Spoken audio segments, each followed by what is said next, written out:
നമസ്കാരം. മലയാളി വാർത്തയിലേക്ക് സ്വാഗതം. ആഗോളതലത്തിൽ യുദ്ധഭീഷണികളും നയതന്ത്ര പ്രതിസന്ധികളും രൂക്ഷമാകുമ്പോൾ ഏതൊരു രാജ്യവും നേരിടുന്ന വലിയ ചോദ്യചിഹ്നമാണ് ഇന്ധന സുരക്ഷ. ലോകത്തിലെ ഏറ്റവും വലിയ മൂന്നാമത്തെ എണ്ണ ഇറക്കുമതി രാജ്യമായ ഇന്ത്യയെ സംബന്ധിച്ചിടത്തോളം വിദേശത്തു നിന്നുള്ള വിതരണം പെട്ടെന്ന് നിലച്ചാൽ എന്ത് സംഭവിക്കും? ഭാവിയിൽ വലിയ പദ്ധതികൾ നടപ്പിലാക്കാനുള്ള നീക്കം കേന്ദ്രം തുടങ്ങിക്കഴിഞ്ഞു. ഒളിഞ്ഞുകിടക്കുന്ന എണ്ണ പ്രകൃതിവാതക ശേഖരങ്ങൾ കണ്ടെത്താൻ പുതിയ നീക്കവുമായി കേന്ദ്ര സർക്കാർ. ഇതിനായി പഴയകാല ഭൗമശാസ്ത്ര ഡാറ്റകൾ അത്യാധുനിക സാങ്കേതിക വിദ്യയുടെ സഹായത്തോടെ വീണ്ടും പരിശോധിക്കാനാണ് തീരുമാനം. രാജ്യത്ത് എണ്ണ പര്യവേക്ഷണം ഊർജിതമാക്കുന്നതിന്റെ ഭാഗമായാണിത്. പഴയ സീസ്മിക് ഡാറ്റകൾ പുനഃപരിശോധിക്കാനും രാജ്യത്തെ വിവിധ ഭാഗങ്ങളിൽ പുതിയ 3D സീസ്മിക് സർവേകൾ നടത്താനുമാണ് ആലോചന. ഊർജ മേഖലയിൽ രാജ്യത്തിന്റെ സുരക്ഷ ഉറപ്പാക്കാനും ഇറക്കുമതിയെ ആശ്രയിക്കുന്നത് കുറയ്ക്കാനുമാണ് ഈ പദ്ധതി. പെട്രോളിയം മന്ത്രാലയത്തിന്റെ സാങ്കേതിക വിഭാഗമായ directorate general of hydro carbons ആണ് ഈ പ്രവർത്തനങ്ങൾ ഏകോപിപ്പിക്കുന്നത്. നേരത്തെ ഭൂമിക്കടിയിൽ 24 കോടിയിലേറെ ബാരൽ ക്രൂഡ് ഓയിൽ ഉണ്ടെന്ന് തിരിച്ചറിഞ്ഞിട്ടും ഒന്നും ചെയ്യാതെ പാഴാക്കിയത് 8 വർഷം. ഒടുവിൽ സംസ്ഥാനത്ത് അധികാരം പിടിച്ച BJP എണ്ണ കുഴിച്ചെടുക്കാനുള്ള നടപടികൾ പൊടി തട്ടിയെടുക്കുകയാണ്. കേന്ദ്ര ധനമന്ത്രി നിർമ്മലാ സീതാരാമനും ഇടപെട്ടതോടെ ഉൽപാദനം പുനരാരംഭിക്കാനുള്ള നീക്കങ്ങൾ സജീവം. പെട്രോളിലും ഡീസലിലും കോളടിക്കുമോ ഇന്ത്യക്ക്? ബംഗാളിന്റെ തലസ്ഥാനമായ കൊൽക്കത്തയിൽ 48 കിലോമീറ്റർ മാത്രം അകലെ നോർത്ത് 24 പർഗാനസ് ജില്ലയിലെ അശോക് നഗർ മേഖലയിലാണ് എണ്ണ ശേഖരം തിരിച്ചറിഞ്ഞത്. പശ്ചിമേഷ്യയിലെ സംഘർഷം മൂലം ഇന്ധന ലഭ്യതയിലും വിലക്കയറ്റത്തിലും ഇന്ത്യയും പ്രതിസന്ധി നേരിടുമ്പോഴാണ് ബംഗാളിലെ എണ്ണ ശേഖരം വീണ്ടും ചർച്ചയായത്. ഇവിടെ ഉൽപാദനം ആരംഭിച്ചാൽ ഒരു പരിധിവരെ ഇന്ത്യക്ക് അത് ആശ്വാസമാകുമെന്നാണ് വിലയിരുത്തൽ.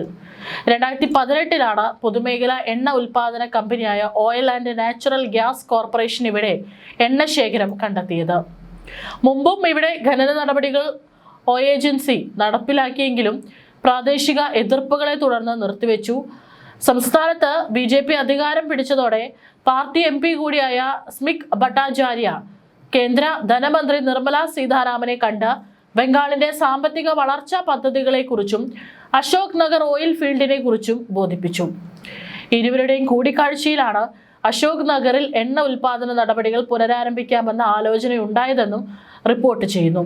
സാമ്പത്തിക വ്യാവസായിക രംഗത്ത് ബംഗാളിന്റെ തിരിച്ചുവരവിനും അശോക് നഗർ പദ്ധതി കരുത്താകുമെന്ന് സമിക് ഭട്ടാചാര്യ പറഞ്ഞു.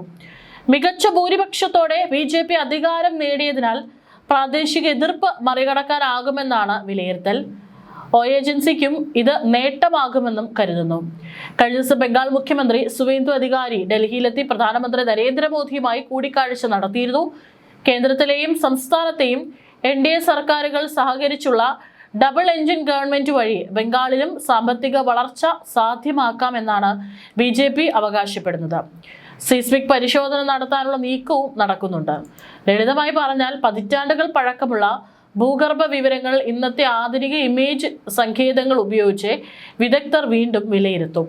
പഴയ സർവേകളിൽ കണ്ടെത്താൻ കഴിയാതെ പോയ എണ്ണവാതക ശേഖരങ്ങൾ പുതിയ പരിശോധനയിലൂടെ കണ്ടെത്താനാകുമെന്നാണ് പ്രതീക്ഷ.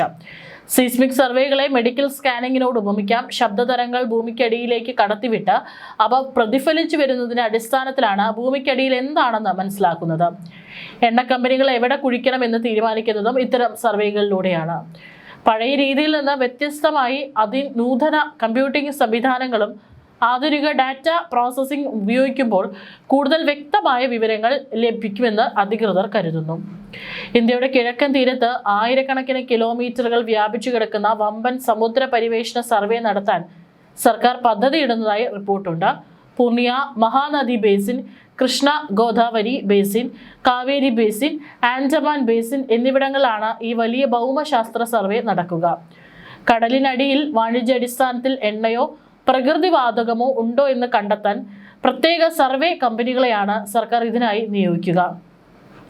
രാജ്യത്തിന്റെ തന്ത്രപ്രധാനമായ പെട്രോളിയം ശേഖരത്തെക്കുറിച്ചും നിലവിലെ സ്റ്റോക്കിനെ കുറിച്ചും കേന്ദ്രം വ്യക്തമായ കണക്കുകൾ മുമ്പ് കേന്ദ്രം പുറത്തുവിട്ടിരുന്നു. അടിയന്തര സാഹചര്യങ്ങൾ നേരിടുന്നതിനായി ഭൂമിക്കടിയിലെ കൂറ്റനറകളിൽ ഇന്ത്യ എണ്ണ സംഭരിച്ചു വെച്ചിട്ടുണ്ട്. നിലവിൽ വിശാഖപട്ടണം, മംഗളൂരു, പാതൂർ എന്നിവിടങ്ങളിലായി 5.33 ദശലക്ഷം മെട്രിക് ടൺ ക്രൂഡ് ഓയിൽ ശേഖരിക്കാനുള്ള ശേഷിയുണ്ട്. ഈ ശേഖരം മാത്രം ഉപയോഗിച്ച് ഇന്ത്യക്ക് ഏകദേശം 9.5 ദിവസം പൂർണ്ണമായും പിടിച്ചു നിൽക്കാൻ സാധിക്കും. അതായത് 9 ദിവസത്തിലധികം പിടിച്ചു നിൽക്കാനായിട്ട് സാധിക്കും. അന്താരാഷ്ട്ര വിപണിയിൽ വില കുറയുമ്പോൾ എണ്ണ വാങ്ങി സംഭരിക്കാനും പ്രതിസന്ധി ഘട്ടങ്ങളിൽ ഇത് വിപണിയിൽ ഇറക്കാനുമാണ് സർക്കാർ ഈ സംവിധാനം ഉപയോഗിക്കുന്നത്. തന്ത്രപ്രധാന ശേഖരത്തിന് പുറമെ രാജ്യത്തെ പൊതുമേഖലാ എണ്ണ കമ്പനികളുടെ പക്കൽ വലിയൊരു അളവ് ഇന്ധനം എപ്പോഴും സ്റ്റോക്ക് ഉണ്ടാകും. ക്രൂഡ് ഓയിൽ, പെട്രോൾ, ഡീസൽ എന്നിവയുടെ രൂപത്തിൽ ഏകദേശം 64 ദിവസത്തിലധികം ഉപയോഗിക്കാനുള്ള ഇന്ധനം ഈ കമ്പനികൾ സംഭരിക്കാറുണ്ട്. അതായത് സ്ട്രാറ്റജിക് റിസർവും എണ്ണ കമ്പനികളുടെ സ്റ്റോക്കും കൂടി ചേർത്താൽ ഇന്ത്യക്ക് ആകെ 74 ദിവസം വിദേശ സഹായമില്ലാതെ മുന്നോട്ട് പോകാൻ സാധിക്കും. എണ്ണയുടെ കാര്യത്തിലെന്ന പോലെ LPGയുടെ കാര്യത്തിലും രാജ്യം ജാഗ്രതയിലാണ്.